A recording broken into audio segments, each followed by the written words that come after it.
We're back. Luka's still a Laker. That wasn't a fever dream, and Shams was not hacked.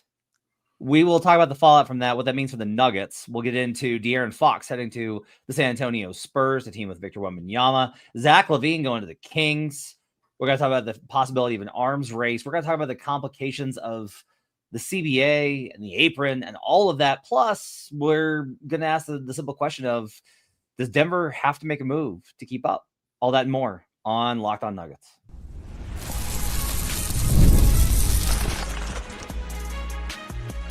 You are Locked On Nuggets, your daily Denver Nuggets podcast. Part of the Locked On Podcast Network, your team every day. Welcome to Locked On Nuggets, your daily Nuggets podcast, part of the Locked On Podcast Network, your team every day. Thanks for joining us, making this part of your day, being with us Monday through Friday, being an everydayer, hanging out with us all throughout the week, even in the weekends, even when we're reacting live to Luka Doncic being traded to the Los Angeles Lakers. Today's episode is brought to you by Gametime. Download the Gametime app, create an account, and use code LOCKEDONNBA for $20 off your first purchase. My name's Matt Moore. I have an article up at thedenverdig.com that breaks down the impacts of the trade by the Lakers for Luka Doncic and by the Mavericks for Anthony Davis and a first. and Max Christie. And what that means for the matchups with the Nuggets, all those types of things. You can read that over at thedenverdig.com. You can also read more in our newsletter for Locked On, which is at lockedondaily.com. You can sign up for the Locked On Nuggets newsletter. His name is Ryan Blackburn. He is the NBA Nuggets writer for Mile High Sports. You can catch him on the Pickaxe and Roll podcast. I'm a little broken. Like, my brain is just like a little broken. I have done a lot of content. It's been a lot of stuff to keep up with. We're going to talk about a number of things today. We're going to talk about Denver and where they sit going into this week of the deadline. We'll talk about how these moves impact them. We will talk about the De'Aaron Fox move, all those type of things. Ryan, is there anything left over from the Lakers trade of Luka Doncic that you really think that is interesting, fascinating, or important for Nuggets fans to know? Oh, yeah. Like, I think there's just so much to unpack with all of that. And the one thing that really continues to stick out to me is just nobody is untouchable anymore. Like, at this point, if Luka Doncic can get traded, then anybody can get traded. And it is so clear that while the Nuggets have Nikola Jokic and how great he is, the best player in the NBA for a long time now, Nuggets fans just have to continue to appreciate these moments as much as possible, whether it leads to championships or not. This is something that, like, Mavericks fans were distraught. They're just distraught after that move, and they continue to be distraught. This is something that is going to be franchise altering and life altering for some fans over there, because they put so many eggs in the Luka Doncic basket. And now he's gone because of what I think is still a heinous move made by Nico Harrison. You never know what's going to happen. A 25-year-old in his prime could get traded. And now, if you're a Nuggets fan, you got to just cherish the time that you have with Nikola Jokic, because you just never know when it's going to stop. I think also,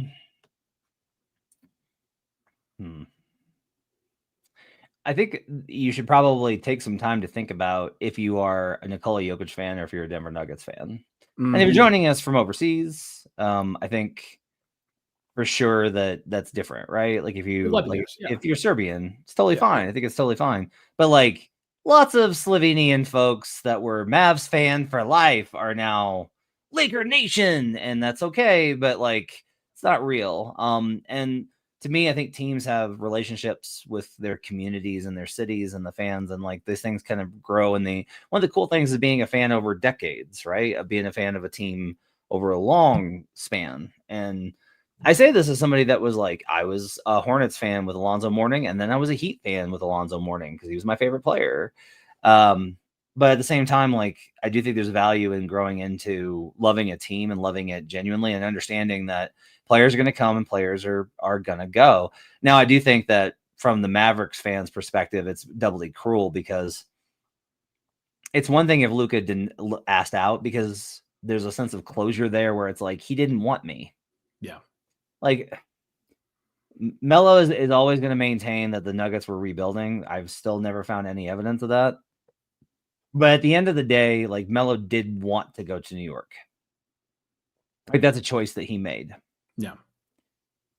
This was, even if Luka was going to get there, by getting out in front of it, you deny the fans the opportunity to be like, he didn't want me anyway. I'm moving on. Like, they can't even do that. They just have to mourn this as they watch him go to the one franchise above all others they probably do not want him to go to. I think maybe San Antonio or maybe Houston, but not even then. Like, their division rivalries aren't as big. Like, everyone hates the Lakers because they're the most popular and bandwagon-y and successful franchise in the West. The other thing I think with this is the CBA is a catastrophe that I don't think the league is really reckoning with enough. And this is like, this week is great for them. Like, what's better for them? Tomorrow, every show from morning, noon, and night is going to lead with a story if it's not NFL related. True. And it made huge headlines and generated all this content and all of these kind of things. But the fact that these franchises are literally like, nah, we're going to let Paul George walk. We're going to make our team worse. It's okay. No, I'm going to trade Luka Doncic because $360 million is a lot of money. The CBA has given the owners justification for this hard cap. And in doing so, it is actively restraining the ability of front offices to retain players that fans love, that you want to build around, and for the players that deserve it to get the kind of contracts that the CBA is supposed to require or allow for. Yeah. Like, suppose the CBA says you're supposed to be able to make this amount of money, but teams can't sign them to it. So what's the difference? And finally, I do want to say this. Maybe I'm wrong, and Calvin Booth at some point gets this kind of galaxy-brained idea, but I don't see it happening with the way that they talk about him. Sure. So I do think that for any criticism that you may have of Calvin and the job he's done as general manager, or ownership and the decisions that they've made, Josh Kroenke, Calvin Booth, Michael Malone have done nothing but praise and say how much they are dependent on, need, adore, and will do everything for Nikola Jokic. Yeah. The relationship the Mavericks fans wish Nico Harris had with Luka Doncic, the Nuggets have with Jokic. In part because Jokic is better, but also because, like, that's how they've done it. So that's something to be thankful for today, I think. 100%. No, and when I said that at the beginning, more of what I'm talking about is just from the fans' perspective of, hey, you have to make sure as a fan that this you just never know how long these moments are going to be. In Denver, I think they understand this, and I think Calvin Booth does understand this. Now, he's taken a different approach than I think a lot of Nuggets fans thought he should, but he's still trying to extend the amount of time that he can win with Nikola Jokic, which is an important distinction there. My final question for you on this: is the dynasty dead with the second apron? Ooh. With just everything about this new CBA? Is the dynasty dead because we're about to watch the Boston Celtics go through the same thing in the coming months or years? Like, they're going to have to. Denver just let go of Kentavious Caldwell-Pope, and in the previous CBA, that would never have been a thought. They would just pay KCP and would trade him later if it made sense. Is the dynasty dead given the financial restrictions and limitations of this new era? I think so for a while. We've had a different champion in the last 6 seasons. That's a long time. Yeah. Like, if we get a different champion this season, it'll be 7 years.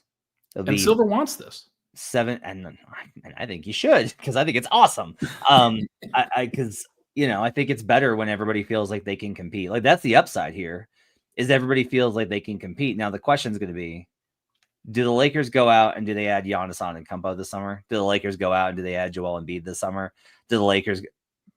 Have you not thought about this already? I've thought about the Giannis thing. I mean, bro, I've already done the Photoshop with Jokic in a Lakers uniform. Like, of course, they could do whatever the hell they want because that's just who they are at this point. But Like, and that's like, I mean, I'm waiting for the Photoshop for Giannis with the Warriors. That's probably going to happen at some point too. And like, I there's wrote legs about to that. I wrote about that over paroxysm. That to me, there's, Adam was kind of talking about the possibility of KD and LeBron joining the Warriors this summer, and I'm just like, that doesn't seem like a Warriors move. What seems like a Warriors move is getting Giannis. Yeah. So, but the Bucks would like to keep him. We'll see what happens. What do you think? Our dynasty's dead? The only team that has the potential now is OKC. I think if they cash in some of their chips and turn some of the picks, the excess picks that they have, maybe one of like their third or fourth star into a top 5 player in the league, then you're starting to talk about dynasties again. But and even then, like, it's only going to last 3 or 4 years, and that's, I guess, how long dynasties are supposed to last. But that's the only team that I can really see it with. Up next, De'Aaron Fox is the San Antonio Spurs. Zach LaVine's a king. More moves in the Western Conference. We'll talk about what they mean for the Nuggets, how they match up, and later on, what can the Nuggets do? Will the Nuggets do anything? We'll try and set the table for the deadline week ahead here on Locked On Nuggets. Looking for tickets to the next big event, whether it's a concert, a comedy show, or a sports game? Finding the right ticket at the right price could be a headache, but with Gametime Picks, it's never been easier. Let me tell you how it works. With Gametime Picks, the app does all the hard work for you. It curates the best deals so you don't have to waste time searching through endless ticket listings. I've been using Gametime Picks for a while now, and the reason I love it is the curated deals make it simple to find great tickets at a great price. You don't have to sift through all these different types of options. You can grab a super deal and just snag, I want to go to that one. The best part, you're covered with Gametime's lowest price guarantee. If you find a better deal somewhere else, they'll refund you 110% of the difference. Plus, your tickets are guaranteed to be delivered on time with easy cancellation options if something comes up.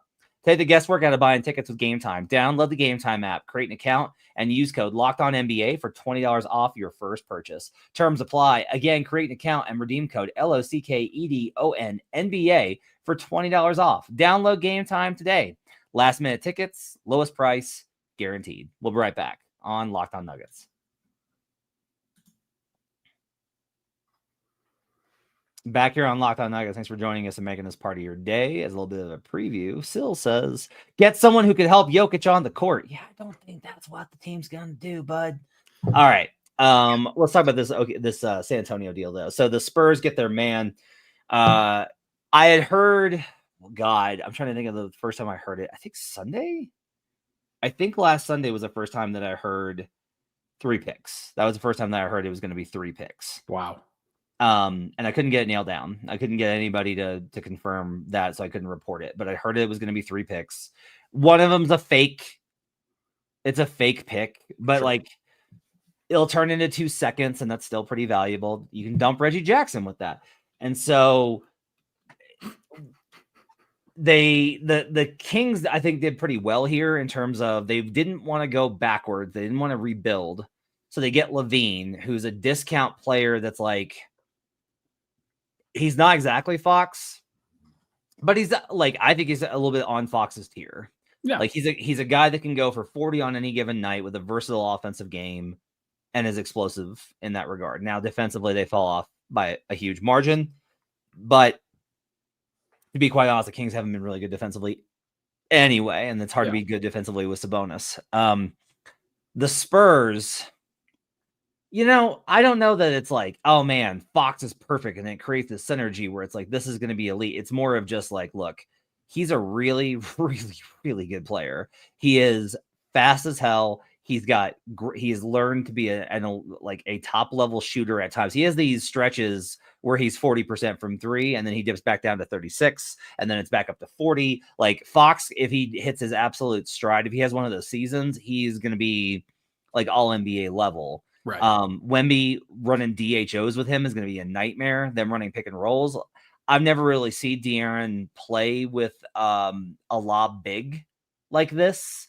Maybe he did a little bit with various guys, Rashawn Holmes, etc., with the Kings, but I don't necessarily recall his lob game. So we'll see how good he is at that. But really, Victor's wanting to play more with the ball in his hands anyway. So De'Aaron's going to be able to play off ball with him, and they're going to be able to figure out different ways to do that. I really like the fact that they didn't have to give up Castle I heard they weren't going to. I heard that was never on the table. But they didn't have to give up Castle. They didn't have to give up Vassell. And they didn't have to give up Keldon Johnson, which means that they can trade Keldon Johnson or Devin Vassell later if they want to make other additions, which is pretty cool. They got rid of Zach Collins, which I think was a big priority for them, was they just wanted to move Collins. Yeah. They'll probably look to get another backup big to play behind Wemby, because those center minutes are as bad, honestly, as Denver's. Overall, I think this was good work by those two, and the Bulls saved money. They got their 2025 back, and they got rid of the player that they've been trying to move, and they are just trying to clear the decks. So yeah, I don't love. It's not like you can't love it if you're a Bulls fan, but it's like, all right, we'll see what happens. Well, it's finally them being able to turn the page. That's really what they're looking for, and they get to clear the decks from a financial perspective. Like it's very clear what they were prioritizing in this, right? Like they wanted to get cheaper, they wanted to get their pick back, and they just kind of want to turn the page on the Zach LaVine experience at this point, because it had run its course. But all the posturing about them, yeah, we want to keep them. That was just to kind of get the value up, it seems. But I mean, still, it appears that like Fox is going to be great with the Spurs, and the fact that not only do they get him, but they keep CP3, and CP3 is going to come off the bench for them in all likelihood and be a great sixth man and kind of an upgrade over Trey Jones for a little bit. And like that's like, if you're looking for somebody to help teach De'Aaron Fox how to operate with Wemby, CP3 is a pretty good candidate there. CP3, I think, makes a lot of sense for that particular role for at least the rest of this season, and then you play it out after that. But yeah, they're going to be dangerous. We've talked about that pairing before with Wemby and Fox. And like you said, they can continue to add to that group. And that is going to be a dangerous team. But it's probably not super dangerous until next year. That would be my saving grace, I think, for the Nuggets. Yeah, it's I will say, like, here Denver is in its era and will continue to have a chance to compete for the next half decade. Yeah. But if we look at the decade, like, the time of Warriors is over. The time of Lakers versus Spurs has come again. Like, that's what it's going to be. It's going to be Luka and the Lakers versus Wemby and the Spurs. And everybody else in the Western Conference is really going to be like fighting to be the Sixers in the 80s with the Lakers and the Celtics, or to be the Pistons at the end of that run. Like, you're going to be trying to fill in the gaps there, or frankly, to be the Mavs in the Lakers Spurs era, where they just were good. They had a chance, but were never ultimately great unless they got one of them. So like, this is going to be interesting. As folks know, I was very on the Zach LaVine to Denver experience. I was pretty convinced early on in this that was a possibility for Denver that they should seriously explore. Didn't ultimately happen, and clearly there was something that stopped Denver or Chicago from really exploring those things further. But I think that this could be a missed opportunity for Denver. It's not that crazy given that Murray's playing a lot better than he was early in the season, and Porter is just bigger and has more capability and more versatility in the front court for a team that kind of needs size like Denver does in order to operate. So I'm not surprised that Denver missed out on LaVine, but it is something that they could regret. So I think ultimately, you wanted this, I think, in part because it was like a major basketball move. And the problem was, I don't think either franchise is necessarily interested in a basketball move. I don't know that that's not awesome, by the way. Well, I don't know that the Nuggets are like opposed to it. They're just, I think it's less of like, the Nuggets are still out there, and I think if there's something that makes a lot of sense to make them better, they're going to definitely do it. But the problem I think you always kind of ran into was like, well, maybe like Arturas will take Mike, which also, by like, anytime that you're like, they'll take him, that's hard. The other Honestly, thing, like, I thought that he was a good piece for them because of their lack of size in the front court, and as somebody that could operate off of their. But if you're trading Zach LaVine, then what's the point? And that's the perfect response. Like, and then if you look at this deal and what they got, it's very apparent. Like, The Bulls just wanted to shed salary. They are just cutting costs. And you're going to see the Wizards do much of the same thing. You realize the Wizards have $200 million in cap allocations? The Wizards? Go check it. Go check Spotrac real quick while I'm talking. Oh my God. So the Bulls were never really interested in taking on talent, which is something that I've heard in all these kind of conversations.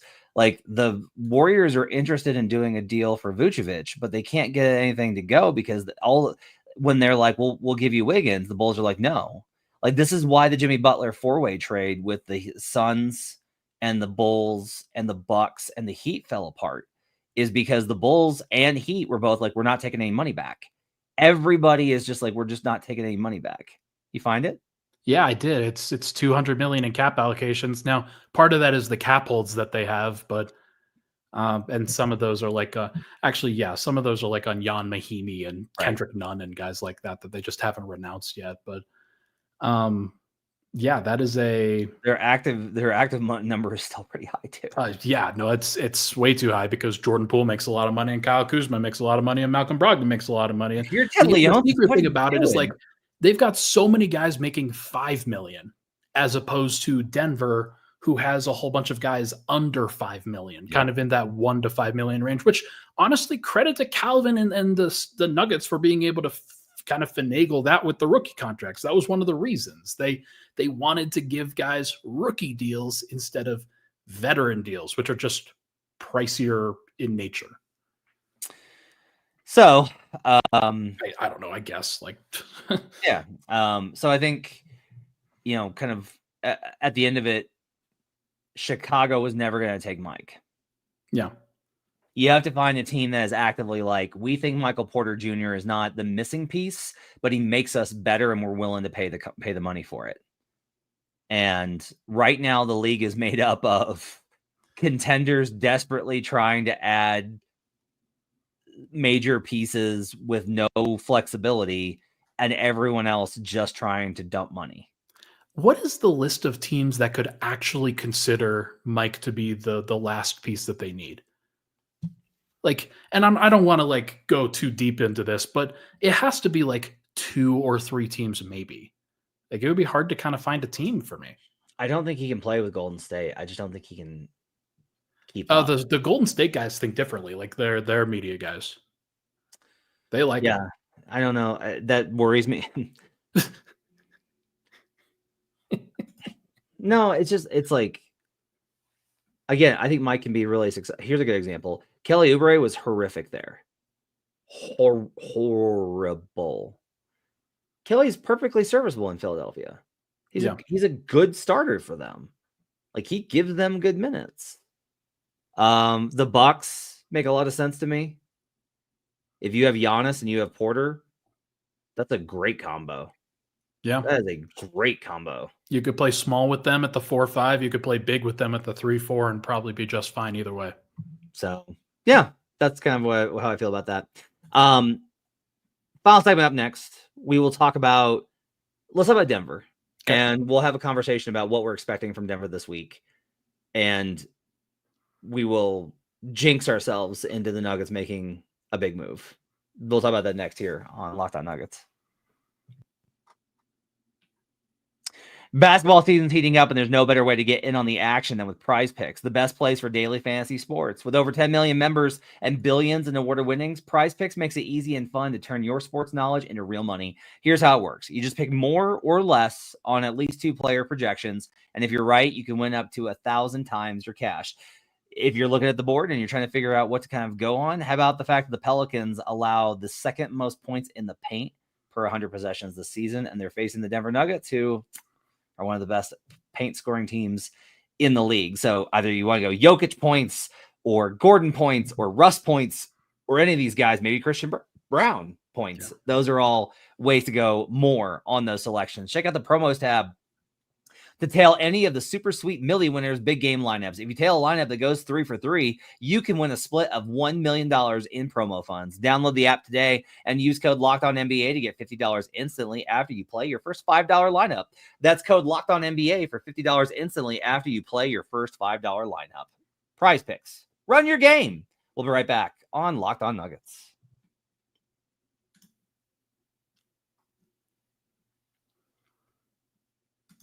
Whew, final segment here on Locked On Nuggets. Thanks for joining us and making this part of your day. Appreciate you guys being with us. Apparently, there was like one more team.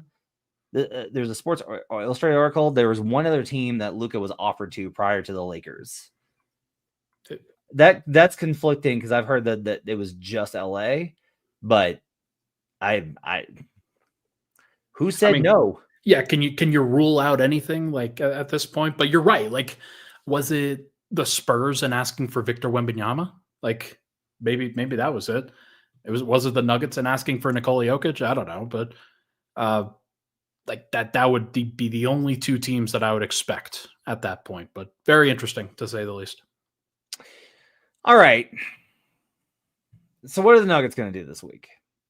That's the question, right? It's like, what are the Nuggets going to do this week?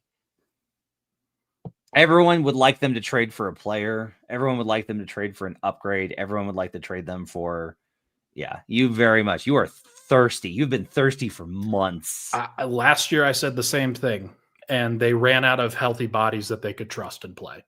Like, it's a problem that they're going to have again. I got to think about that.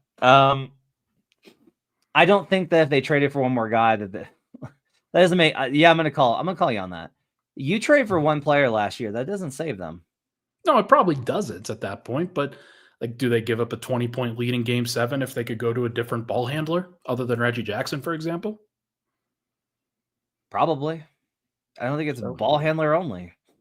Yeah, like they're probably still not winning the championship for that reason. Like, it wasn't going to save them, but you give yourself a chance as often as you can, in my opinion. And I think that they missed the boat last year, and I don't want to see them miss the boat again this year. I think that they have a player in his prime that you don't like just go into the playoffs without having tried to do what you can. Unless you're trying to set the table for future moves. Yeah, so this is why the apron stuff is so annoying to me, because it allows teams to save themselves from tax spending under the guise of we had to set ourselves up in order to make moves because flexibility is so precious and rare and hard to accomplish. Right. And I hate this. Like, it really bothers me because if you're the Cronkies and you're looking at this team and you're just like, can we win the title? I also think it's a coin flip. I do. I think it's a coin flip of like, can you? Doesn't mean that they have a 50% chance. That's not how it works. But as far as like whether or not this team is good enough, they might be. They might not be. Depends on how they're feeling and how things click together at the last moment. Sure. But because of where the roster is at, because of how things were constructed under the previous CBA, they are faced with this decision of maybe it would be better to send 2 swaps for multiple picks and be done. You send out some swaps, you add a couple of picks, you don't send those back out again, you hold on to those for the draft night, and you make evaluations after this playoff run. Maybe it makes sense to dump Zeke Naji only by adding 2 protections or 2 swaps that are protected. You move him off and you just clear a roster spot and you just be done. And you're just like, we just got rid of this $8 million and the Zeke thing is over and we can make other moves and use that space this summer in combination, and that'll be better. But at the end of it is still just like, I understand your impulse of you have Nikola Jokic in his prime. You can win a title. Go get it. Like, how long is he going to be the best player in the world? A little while longer, but there's a window for sure. Yeah. I also, though, will ask you this. You want a move, and I just don't know that it's like you can make a move that improves your chances so you can say we didn't do nothing. But if you did do something and it's not enough, is there really any difference, Ryan, if they do something and it's not enough? I don't know, because they didn't do anything last year under the guise of this is the same group, this is the same mix, this is the same players that were able to get it done the previous year. They'll just figure it out. We didn't have Bruce Brown, of course, but we'll figure it out. We'll figure it out. Like just trust us. And then they kicked it into gear in the second half of the season and they gassed out. I think that this is tough because if Calvin Booth could sell me, like let's say I don't, like let's say he's just opening up the window into the vision of what he has if they don't make it next year. He's like, that's the guy I want to go get. That's the guy I'm saving my assets for. This is the vision that I have for reshaping this team to have the best title chance that they possibly can. Then great. And I'm willing to listen to that as a theory, as an idea. One, Calvin's never going to tell me. I can't imagine that he thinks very highly of me at this point. But I also know that if Denver continues to age and they continue to bring their same guys together and they continue to just try to bring in younger guys who are not quite ready to be at that top level that you need, but are getting closer and closer as Jokic gets further and further from being the best player in the world, I'm not sure if they're going to be able to thread that window as the current plan exists. So no, I think that they should probably try something, but if there was something else that I actually saw a plan for and an actual amount of things that they could pay for, then sure, I'd be willing to wait. I'll just say this. I'm actually against that. Don't do the thing where you're like, we're making plans to go get this guy. That's how you wind up the Heat. Yeah, well, every single team has done that at this point. And that's where the Warriors are. Right. All these teams kept thinking that Giannis was going to show up. They just kept thinking, and he probably will eventually. But also, like, what version of Giannis are you going to get? Yeah. So instead, I do think it's about opening up your options as widely as possible. Look, if they trade Michael Porter Jr. this week for multiple role players, I will think that they will have done well because I think you can do more with those role players this summer and manipulate, either keep them or change up the sequence and add different components and do those things. But it doesn't come without risk. If you move Mike, you might get worse. Yeah. Like you might get worse here. And that's the only way to add significant pieces. Like 2 swaps and Zeke isn't getting you the guy that you're talking about. Yeah, it might get you an 8th or 9th man. Yeah. Maybe. Yeah. What I will also say this, that I had somebody tell me earlier, like this weekend, that watching out for the repeater tax is something that I should be looking at a little bit strongly. Denver's in the repeater tax. They haven't ever been in the repeater tax before. And they're in the second apron, or they're on they're $5 million away from the second apron. Is there a possibility that whether it's now or at the draft, whenever it's in this league calendar year, are they going to try to shed some salary? Are they going to try to shed some money just to duck? And I can't tell people that that's not going to happen. Because this is the Nuggets that we're talking about. This is infuriating to me. We'll talk about this next time. We'll talk about this on the next show because we got to go. But you got Nikola Jokic. Pay the money. You set up the CBA. You were the one that constructed it. It was your ownership group. You wanted this. You have Joker. Go pay them. Do not do this. Unless it's just dumping Zeke, in which case I get it. We'll talk about this and more on next time. We'll be updated with you on everything on the trade front. We'll talk to you guys again next time. Thanks for joining us. We'll see you guys again next time on Locked On Nuggets.